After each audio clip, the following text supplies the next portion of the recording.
माँ, कंगन तो आपने ही चोरी किया है। विमला जी रसोई घर में अपने पति रमेश जी के लिए चाय बनाने जा रही थी। तभी डोरबेल बजी और वो दरवाज़ा खोलने चली गईं। जब दरवाज़ा खोला तो सामने बेटे और बहू खड़े थे। विमला जी उनको देख थोड़ा आश्चर्यचकित हुईं। बेटे और बहू ने नमस्ते कहा तो उन्होंने जवाब देते हुए दरवाजे से हट उनको अंदर आने को बोल। वो पति के कमरे में गई। राघव और पूनम आए हैं। विमला जी कमरे में घुसते हुए पति रमेश जी से कहा।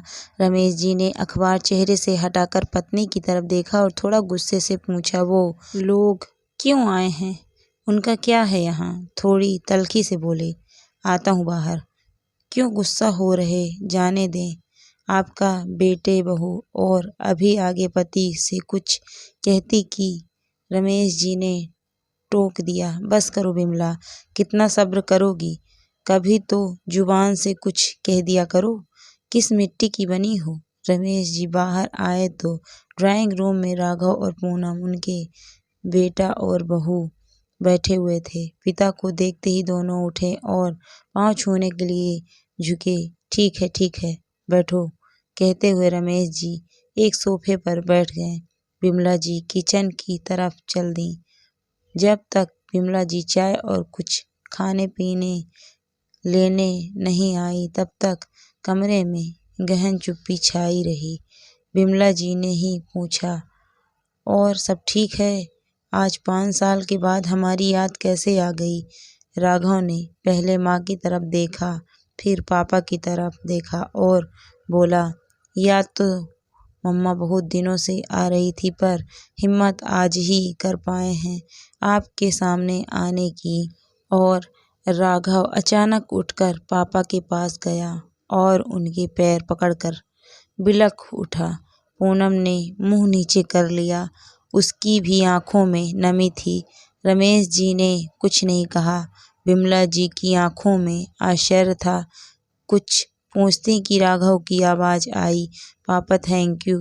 शब्द बहुत छोटा है पर आज आपकी वजह से ही मैं सिर उठाकर सबका सामना कर पा रहा हूँ।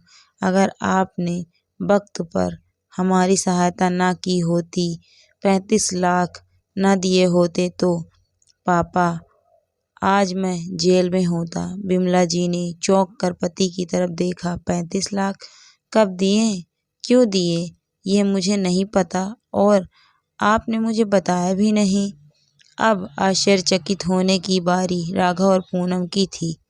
रमेश जी की आवाज़ आई, हाँ, नहीं बताया क्योंकि तुम तब तनाव में आ जाती जब मैं तुम्हें ये बताता कि हमारे इस साहबजादे ने लाखों रुपए लोन लिया था एक फाइनेंस कंपनी से, जिसे ये चुका नहीं पाया और कंपनी ने इस पर केस कर दिया था, तो मैंने वो चुका दिया। बस नहीं पापा, बस नहीं। आपको नहीं पता आपने हमारे लिए क्या किया है। जब सब ने हमारी सहायता करने से मना कर दिया तब आपने ही में बिना कुछ जताए हमें इस मुसीबत से निकाला। मैं और पूनम आज उसी के लिए आपके पास आए हैं। हम दोनों ने आपके साथ जो किया उसके बाद भी आपने हमारी सहायता की, वो हमारा सिर झुकाने के लिए काफ़ी है। हम माफ़ी मांगने आए हैं। आप दोनों प्लीज़ हमें माफ़ कर दें। जो हुआ उसे भूल जाएं। आगे से ऐसी गलती फिर नहीं होगी। हम फिर इकट्ठे रहेंगे। आपको शिकायत का कोई मौका नहीं मिलेगा।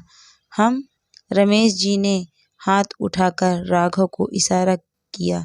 नहीं, माफ़ तो मैं तुम्हें मरते दम तक नहीं करूँगा।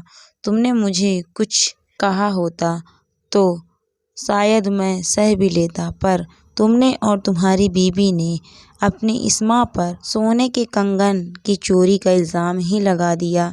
तुम भूल गए थे तुम्हारी इसी माँ ने तुम्हारी बुआ के लिए अपना सारा सोना तुम्हारे दादा दादी के हाथ में रख दिया था कि घर की इज्जत का सवाल है। सोना तो जिंदगी में कभी भी बन जाएगा पर आपकी पगड़ी में उछलने नहीं दूंगी। खुद नौकरी करते हुए भी कभी पैसों का मुंह नहीं रखा। तुम्हारी पढ़ाई लिखाई, तुम्हारे करियर को बनाने के लिए उसने क्या क्या न किया, मुझसे पूछो। और तुमने अपनी माँ को चोर बना दिया। तुम्हारी बीवी ने तुम्हारी माँ की अलमारी की तलाशी तक ले ली और तुम उसका साथ भी दे रहे थे। तलाशी में तुमसे एक बार भी विरोध में कुछ कहा नहीं गया। इसका अर्थ तो ये था ना कि तुम्हें भी लगता था कि तुम्हारी माँ ऐसा कर सकती है। और बाद में वो कंगन इसी पूनम की अलमारी के नीचे से मिला तो बड़े आराम से कह दिया, सॉरी, कभी कभी ऐसा हो जाता है। तो बरखुरदार वो माँ थी तुम्हारी, तुमने ऐसा सोचा भी कैसे? तुमने तो वही किया जो तुम्हारी पत्नी ने करवाया।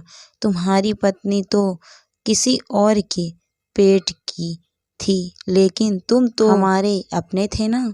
माँ को रुस्वा करने में तुमने कोई कसर नहीं छोड़ी। ये बात तो मैं ऊपर जाने पर भी नहीं भूलूंगा। और माफ़ी तो बहुत दूर की बात है ना, मैं तो तुम दोनों की शक्ल भी नहीं देखना चाहता था।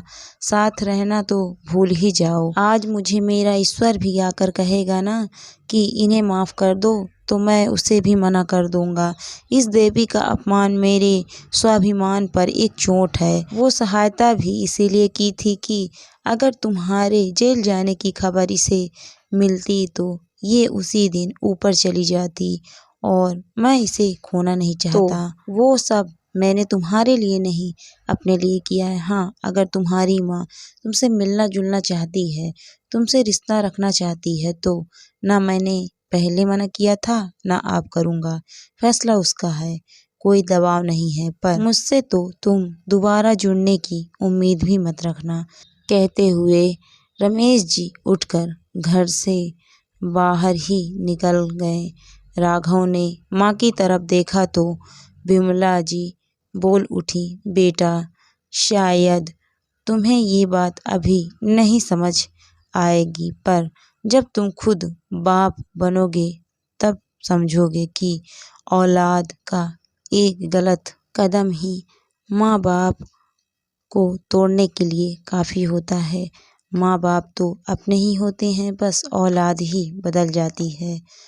कमरे में चुप्पी का ये आलम था कि सुई भी गिरती तो आवाज़ हो जाती। विमला जी भी कमरे से निकल कर अपने कमरे में, क्योंकि बेटा और बेटे की मोहब्बत अपनी जगह, लेकिन उनकी भी कोई इज्जत थी अपनी नज़र में। अगर आज वो बेटे को माफ़ कर देती तो खुद की नज़र में कभी उठ नहीं पाती। पूनम और राघव भी उठकर अपने घर चले गए। अब उनकी यही सज़ा थी, माँ बाप की माफ़ी के बिना ज़िंदगी गुजारनी है।